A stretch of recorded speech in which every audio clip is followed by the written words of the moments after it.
Hai, Assalamualaikum. Jadi bersama saya lagi, Muhammad Hamzah. Hari ni saya nak berkongsikan tentang cara men-setupkan atau menyediakan tangki vermicompost secara mudah. Dia punya modal pun tak besar. Jadi ayuh kita lihat. Jadi ini adalah set lengkap untuk set vermicomposting saya. Saya menggunakan 2 unit pasu, dan kalau anda lihat di bahagian permukaan vermicompost tu, kita boleh lihat vermicast yang kita lihat di sini seolah-olah seperti coklat rice daripada kek. Sangat cantik, dan kebiasaannya untuk yang ni bagi saya merupakan baja yang terbaik lah untuk pokok-pokok kita. Dan kebiasaannya saya menggunakan vermicast ini sebagai baja untuk pokok tin saya. Jadi ini adalah merupakan bahan-bahan yang diperlukan untuk membuat vermicompost. Yang pertama sekali merupakan 2 pasu daripada kedai RM2, sedikit daun kering. Jadi daun apa-apa kita boleh pakai asalkan daun tersebut kering. Seterusnya kita memerlukan tong cat begini ataupun tong minyak. Kebiasaan tong minyak begini kita boleh dapat dari kedai recycle. Kos dia merupakan dalam RM4 satu tong. Dan juga kaudang ataupun tinja lembu. Kita boleh menggunakan tinja lembu, tinja arnab ataupun tinja kambing. Kebiasaannya saya akan rendam tinja tersebut selama 24 jam. Jadi selepas direndam begini, tiada lagi cacing lokal ataupun cacing tempatan yang berada di dalam. Kita tak nak cacing African night crawler kita bercampur dengan kita punya set vermicompost. Sekiranya ada cengkerik ataupun lipan, haiwan-haiwan berkenaan akan keluar daripada kita punya tinja kambing, lembu ataupun arnab. Jadi ayuh kita set up. Bagaimana nak set up? Okey, selepas kita dah sediakan semua kita punya bahan dan juga alatan, kita boleh mula untuk menyediakan kita punya tong vermicompost. Cara pertama, kita menggunakan pasu kedai RM2 tadi ni. Pastikan pasu ni kita dah tebuk lubang. Kalau lubang tak cukup, kita boleh tambah. Biasanya kalau dalam pasu macam pasu ni kita ada 4 lubang. Macam kalau nak belok, kita boleh buat lebih lah untuk memudahkan pengaliran lebihan air keluar daripada kita punya setup kita, tong vermicompost kita. Jadi kita letakkan kita punya pasu di atas baldi minyak ni, dan selepas itu kita masukkan daun kering ke dalam kita punya set, ke dalam kita punya pasu.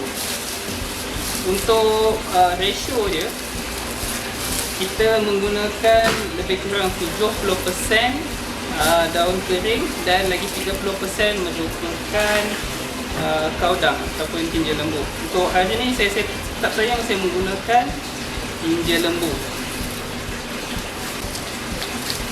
Jadi sewaktu kita set up ni, pastikan kita kurangkanlah sekiranya terdapat ranting-ranting besar di dalam kita punya daun kering ini.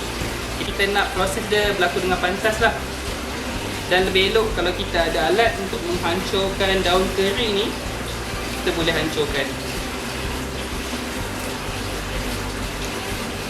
Jadi selepas saya dah masukkan daun kering, dia punya kuantiti lebih kurang begini. Lebih kurang ada dalam 6 cm lah dia punya ruang. Sebab nanti bila kita letak tinja lembu, dia punya larutan tinja lembu ni ke dalam, dia akan mendak sedikit ke bahagian bawah. Jadi kalau kita letak lebih pun tak ada masalah lah. Jadi selepas kita letak tinja lembu selepas kita letak daun kering ni, kita boleh ambil kaudang. Ini adalah kaudangnya, atau tinja lembu. Kita ambil tinja lembu yang telah direndam selama 1 malam. Ini yang ni kita ambil, kita boleh siram.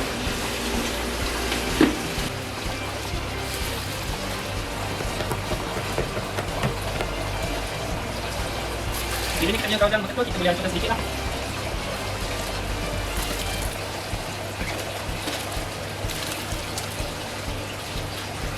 penuhkan begini.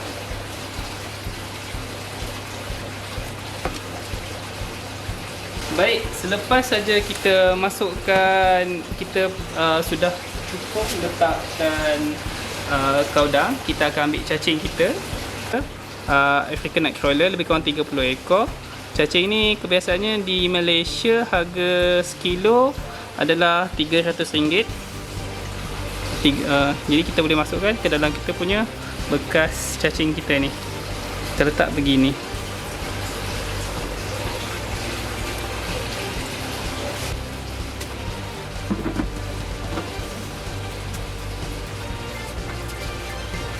Dan selepas itu kita akan siram sedikit air di bahagian atas.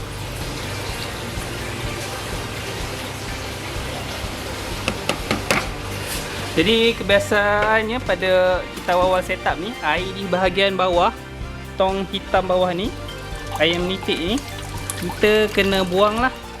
Pastikan dia tak sampai ke dasar pasu. Kebiasaannya lebih elok kalau di bahagian tangki ini, di bahagian tong hitam ni kita buat overflow. Tapi disebabkan ini kawasan dalam kawasan yang kita nak kurangkan kekotoran, memang saya tak buat overflow lah. Tapi kalau anda sekalian mungkin boleh buat overflow di kawasan bahagian tangki di bahagian bawah. Okey, dan akhir sekali kita ambil pasu ni, kita boleh tutup begini. Dan untuk permulaan, setiap hari kita boleh siram dengan air biasa lah, dalam kuantiti 1 timba.